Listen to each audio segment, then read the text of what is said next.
ल है यस्तो चार्जरले पनि अब गाडी चार्ज हुने भयो यो Hyundai Creta EV तपाईको क्रसको फेभरेट र एक्सलाई चलाउने साधन यसको लुक यस्तो छ कि तपाईको क्रसलाई हैन यसलाई हेरिराख्न मन लाग्छ र तपाईले अगाडि पाउनुहुन्छ यहाँ एकदम खतरा खालको LED दिएर र यहाँ तल हेडल्याम्प ब्याट्री या कुल राख्न यसमा दिएको छ एक्टिभ एयर फिल्टर्स र यहाँ हेरौँ यहाँ तपाईले चार्जिङ पोर्ट पाउनुहुन्छ जसमा मजाको 42 किलोवाट आवर र 51.4 किलोवाट आवरको ब्याट्री क्यापेसिटी पाउनुहुन्छ जसमा एसी र डीसी चार्जिङको लागि 11 किलोवाट र 50 किलोवाटको फास्ट चार्जर पाउनुहुन्छ केही राम्रो सामान ल्याउनु भएको छ र साथीबाट लुकाउन चाहनुहुन्छ भने तपाईले अगाडि पाउनुहुन्छ 22 लिटरको यहाँ स्पेस नयाँ स्टियरिङ सबै तपाईले पाउनुहुन्छ अगाडि आयोनिक 5 जस्तो यहाँ लोगो र राइट साइडमा तपाईले पाउनुहुनेछ यसमा यसको गियर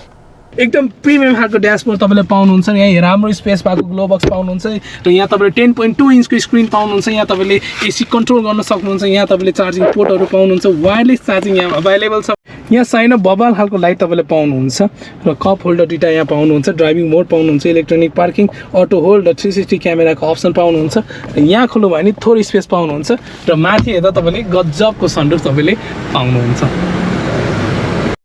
र यो गाडीमा तपाईले राम्रो खालको सनसेट यहाँ तपाईले पाउनुहुन्छ भने यहाँ तपाईले थोरै पकेट पाउनुहुन्छ यहाँ तपाईले एसी भेन्ट्स र यहाँ दुईटा चार्जिङ पोर्ट पाउनुहुन्छ भने माथि हेर्दा गजबको सनरुफ तपाईले यहाँबाट पनि मजाले देख्न सक्नुहुन्छ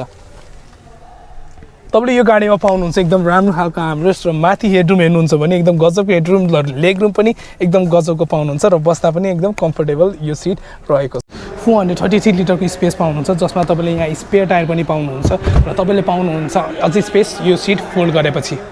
गाडी चाहिँ होइन मेरो फोन चाहिँ यसरी गजबले चार्ज हुन्छ तर ला यो त आइफोनको पो चार्जर